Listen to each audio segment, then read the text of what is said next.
this deck is, I don't think it's terribly popular. To be honest, it's a cheaper deck. You can usually get it for around less than $15, still in print, and I have heard several things about it. One is it's a good successor to the Robin Wood Tarot because of its pagan identity. This one is, the illustrations are by Will Worthington. Mark Ryan and John Matthews, I think they had a bit to do with direction and all, and you can see that here. And it comes in this sort of box, clamshell box. Publisher is Sterling Ethos, which is why I don't know if they do any other tarot decks. But this one, I like the deck. It says it draws from pre-Celtic mythology, and it follows a traditional Rider-Waite. It has 4 suits, the bows instead of batons or wands, the stones instead of pentacles, the arrows instead of swords, and the vessels as vessels or cups. So, what you get with the deck is you get a nice book in the set, and it's illustrated with the cards. It has a section on working with your deck, and it talks about each card quite well. And so I think they did a really good job with this, putting the book together. I have not really examined it that much. And so when you open the box, there's not much inside of it, but you get a sort of a cheapy plastic thing where you have to split the deck up, and it's sometimes hard to get in there, but the little divot goes all the way to the bottom, so you can get the last card out, which is a problem in a lot of decks with getting the last card out. So I've already mixed the deck up, but I did pull out the major arcana, and you can see some similarities between the Rider-Waite. So let's look at them. And I kind of chose this deck because I bought this deck for my brother for Christmas, because it was relatively inexpensive. He doesn't have much experience with tarot, and I thought he'd enjoy it. He likes it. I mean, he has a Triqueta tattoo, so I thought, well, there's some connection there. So, so this is like the Fool, the Wanderer. Got some weird hairdo with this lock hanging out of it. Some type of bark skirt, a rainbow stepping off a precipice. The typical Fool card. Magician is the Shaman. These illustrations are sort of almost comic book-like, but not so comic book-like that they are annoying, I think, to me. And so he has, if you look, he has a few things burning down there, like some sage and an antler cup, or he's sitting there kind of like this wise man, the Shaman, the Magician. The Seer, sort of the female magician. She has a basin of water.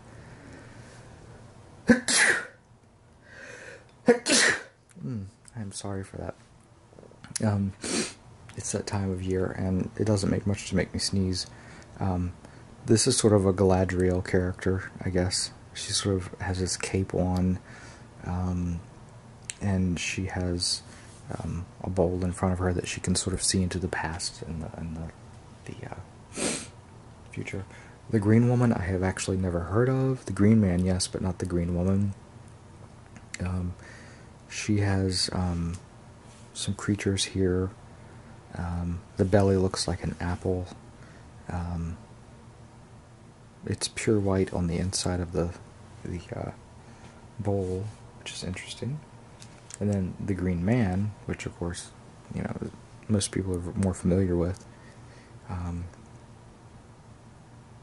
He's there.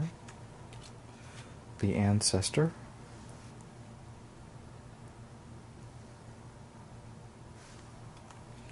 The forest lovers. Not just lovers, but forest lovers. And they're bound together in their hands. There's calla lilies. So here the artwork very much looks like the Robin Wood deck, the way it's drawn. And there's really not much more similarity between the two. They're completely different decks. They're not related, but the artwork feels like it. The Archer. There's two like wolfhounds there. The Stag. The Tree of Life. On the shield, we have some...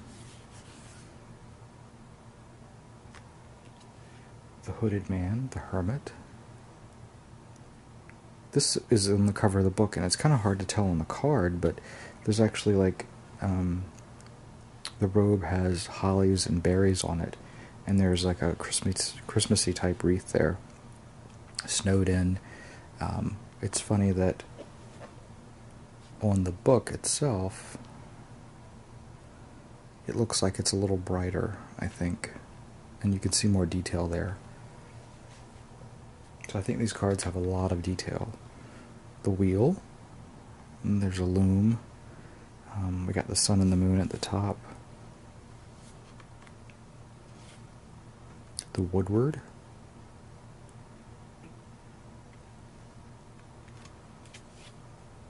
The Mirror. Some sort of mermaid siren creature. The Journey, which would be the Death card. Balance.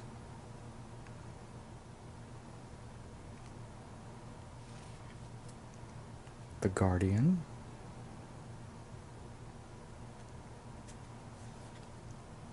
The Blasted Oak. Like the Tower.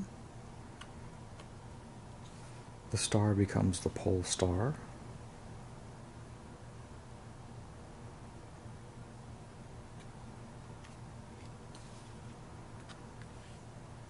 The Moon on water is the Moon. There's an egg shape there. Missing are the two dogs, the towers. The Sun. Sun of Life. There's beautiful colors down here, like a field. And then there's the chalk outline of the horse in England. There's another card with the man that I think he's one with the huge phallus, and he has the club, and I think they've determined he's Hercules. The Great Bear.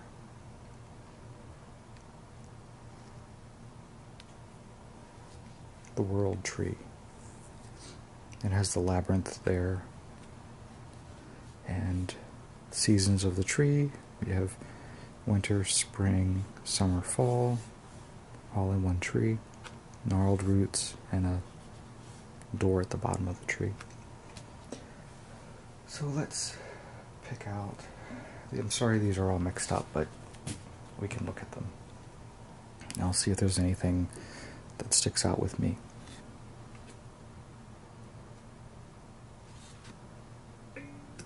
And these are all arrows.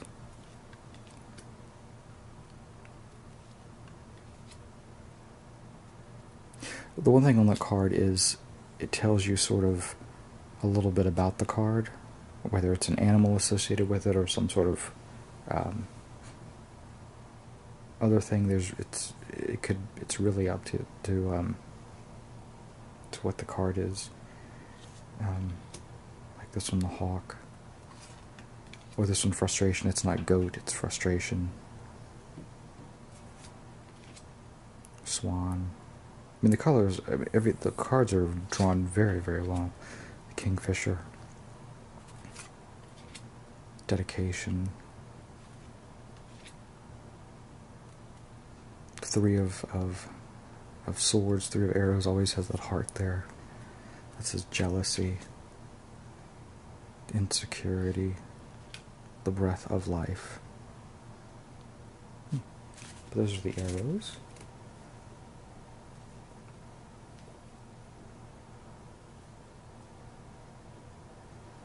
The vessel, vessels, ecstasy, 5 of vessels. We have the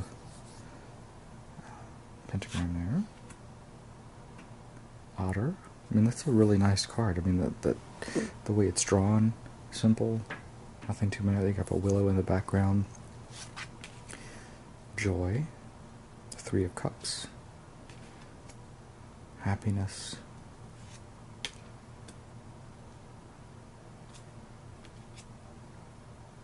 Mourning. Boredom. The salmon. Reunion. You have some otters there. An eel. Attraction. Sort of a strange card. Rebirth. The waters of life. A heron. I like how they incorporated like a creature, an animal, into the card. Here, these are the stones. So we have wolf, skill, tradition. There's Serenos, horse, protection, a bear. This bear does not. I don't know. There's something a little comical about the bear, though. Foundation of life. Home. The lynx.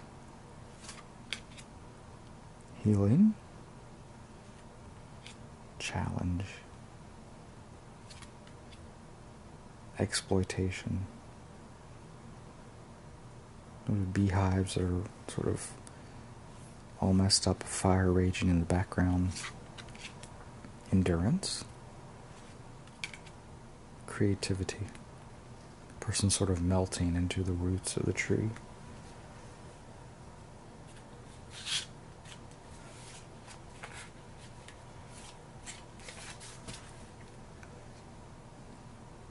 Decision. A stoat. Clearance. Adder. It's a nice card. Hare. I like that with the moon. Respect.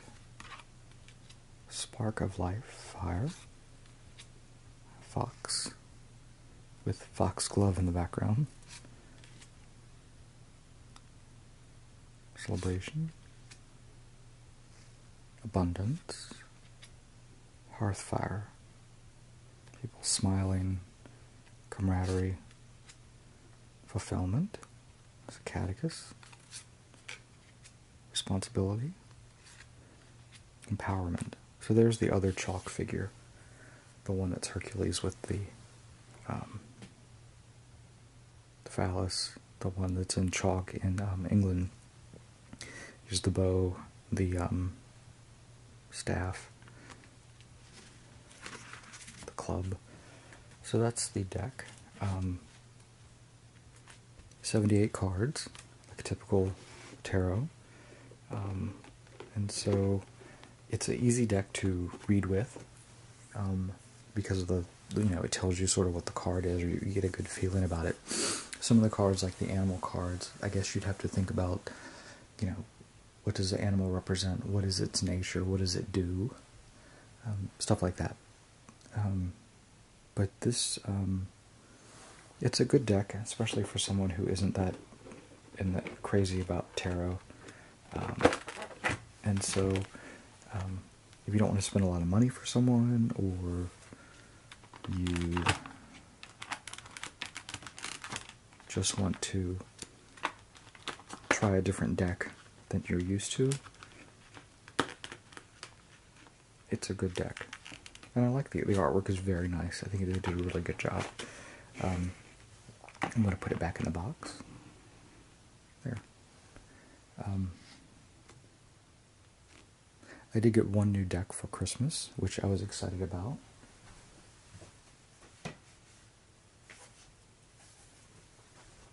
And that is this deck from UC. It is the Eros, the Garden of Love Tarot. And I've looked at it, looked at the cards, and it comes in this, the bag, the UC bag. Instead of saying UC, it has the Ace of Swords, and you can see there's it's sort of a body deck, a take on the Marseille deck. The peach is like a butt, and then we have some phallic symbols here, and then lots of dripping stuff. But I'm excited to look at this deck and to play with it, especially since the UC stuff is so beautiful. But anyway, I'll do that some other time. Anyway, thanks for watching.